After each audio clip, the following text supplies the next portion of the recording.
जय माता दी दोस्तों, मैं संध्या तिवारी प्रयागराज फैमिली में आप सभी का स्वागत करती हूँ। दोस्तों, आज की वीडियो सुहागन महिलाओं के लिए बहुत ही खास होने वाली है। आज की वीडियो में हम बात करेंगे हमें पुरानी चूड़ियों का क्या करना चाहिए।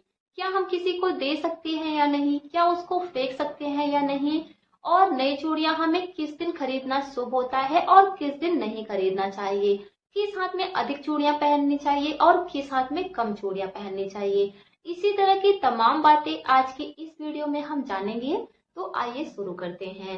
लेकिन उसके पहले अगर आपको वीडियो पसंद आता है तो वीडियो को लाइक करिएगा। अगर चैनल पे पहली बार आए हैं तो चैनल को सब्सक्राइब अवश्य करिएगा। तो आइए शुरू करते हैं। दोस्तों, सबसे पहले तो होता है कि हम जान लेते हैं चूड़ियां हमें खरीदनी किस दिन चाहिए। तो चूड़ियां हमें शुक्रवार और सोमवार के दिन खरीदनी चाहिए। शुक्रवार का जो दिन होता है ये बहुत ही खास होता है।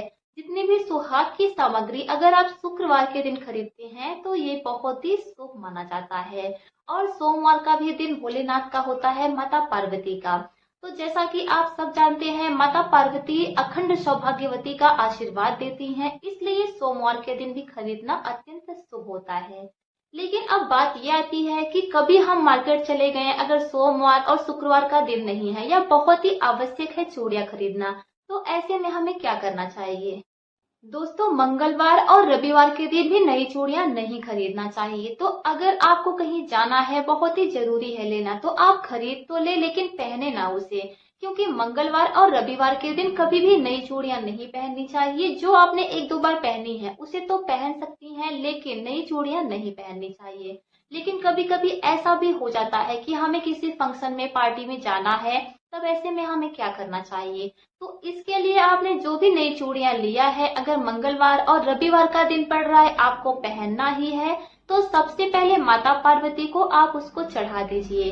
क्योंकि माता पार्वती अखंड सौभाग्यवती का आशीर्वाद देती हैं, इसलिए पहले उनको अर्पित करिए, उसके बाद आप पहनिए। ऐसा करने से कोई भी दोष नहीं लगता है। दोस्तों, शुक्रवार का दिन बहुत ही खास होता है। अगर आप कोई भी सुहाग की सामग्री शुक्रवार के दिन खरीदते हैं तो ये बहुत ही उत्तम माना जाता है। दोस्तों, अब सबसे महत्वपूर्ण बात यह है कि हमें पुरानी चूड़ियों का करना क्या चाहिए। अगर बहुत सारी चूड़ियां हो गई हैं तो उनका हमें क्या करना चाहिए। तो देखिए, जो सुहाग की चीजें होती हैं इनसे कभी ऊबना नहीं चाहिए।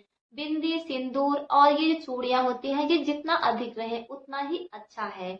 लेकिन अगर फिर भी आपके पास बहुत ज्यादा हो रही हैं तो फिर कांच की चूड़ियां तो देखिए किसी को भी नहीं देनी चाहिए। अपनी पहनी हुई, नहीं तो आप किसी को भी दे सकती हो, लेकिन पहनी हुई नहीं देनी चाहिए। और भी जैसे मेंढर की चूड़ियां चल रही हैं आजकल, बहुत सारी चूड़ियां आ रही हैं, तो वो आप अपनी बहन हो गई, सासू माँ हो गई, या घर में कोई भी है आपके, तो उनको आप दे सकते हैं, इसमें कोई दिक्कत नहीं है। जो थोड़ी सी क्रैक होती हैं चूड़ियां, उनको भी नहीं पहनना चाहिए। उनको पहनने से पति को दोष लगता है और भाई को दोष लगता है।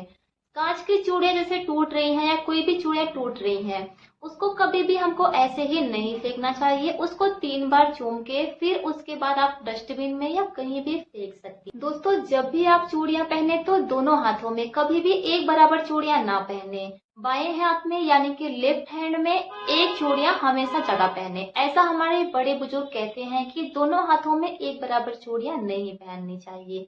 जब भी आप सोने की चूड़ियां पहने तो उसको भी अकेले ना पहने, उसमें भी कांच की एक दो चूड़ियां मिलाकर तभी पहने। अकेले सोने की चूड़ियां पहनना बहुत ही अशुभ माना गया है। जब भी आप मेटल की चूड़ी पहने या फिर चूड़ा जो फाइबर का होता है, प्लास्टिक का होता है, वो पहन रही हैं, तो उसमें भी कांच की एक दो चूड़ियां मिलाकर तभी पहने। हमारे हिंदू धर्म में कांच को बहुत ही शुभ माना गया है, इसलिए इन सब चूड़ियों के साथ में कांच की चूड़ियां मिलाकर पहनना ही शुभ माना गया है। देखिए, लड़कियां जो होती हैं वो तो कैसी भी चूड़ियां पहन लें, लेकिन सुहागन महिलाओं को काली और सफेद चूड़ियां भी नहीं पहननी चाहिए। आज के टाइम में फैशन के तौर पे बहुत सारी महिलाएं मैचिंग करने के लिए काली और सफेद चूड़ियां भी पहन लेती हैं, लेकिन सुहागन महिलाओं के लिए काली और सफेद चूड़ियां भी नहीं पहनना चाहिए। जब भी आप मांग में सिंदूर लगाएं तो उसी उंगली से चूड़ियों में भी ऐसे ऐसे घिस लेना चाहिए, मतलब कि थोड़ा सा लगा लेना चाहिए। इसे बहुत ही शुभ माना गया है। कभी भी नई चूड़ियां रात के समय नहीं पहनना चाहिए। अगर शादी विवाह है तो कोई बात नहीं, शादी विवाह में तो सब माफी है, लेकिन ऐसे ही कभी भी रात में नई चूड़ियां नहीं पहननी चाहिए। अगर आप नहा कर आई हैं, बाल धोकर आई हैं जैसे कि, तो भी तुरंत नई चूड़ियां नहीं पहननी चाहिए। चूड़ियां पहनते समय हमेशा दिशा का ध्यान रखना चाहिए, मतलब कि दक्षिण दिशा की तरफ मुंह करके कभी भी चूड़ियां नहीं पहनना चाहिए। दोस्तों कहते हैं कि चूड़ियां जो होती हैं हमें गिन के मिलती हैं, इसलिए जब भी आप चूड़ियां पहने, जैसे कांच की पहन रही हैं, तो हाथों में साबुन या फिर कुछ भी चीजें लगाकर तभी पहने, क्योंकि चूड़ियां ज्यादा टूटना भी नहीं चाहिए। ज्यादा टूटना चूड़ियों का अशुभ माना गया है।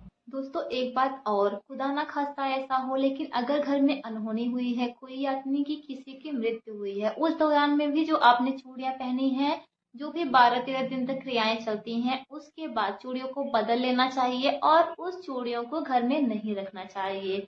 उस चूड़ियों को चूमकर और कहीं भी बाहर फेंक देना चाहिए। उसको घर में रखना बहुत ही अशुभ माना गया है। तो दोस्तों चूड़ी से जुड़ी ये संपूर्ण जानकारी है। अगर आपको वीडियो पसंद आती है तो वीडियो को लाइक करिएगा। मिलते हैं अगली वीडियो में। धन्यवाद। जय माता दी।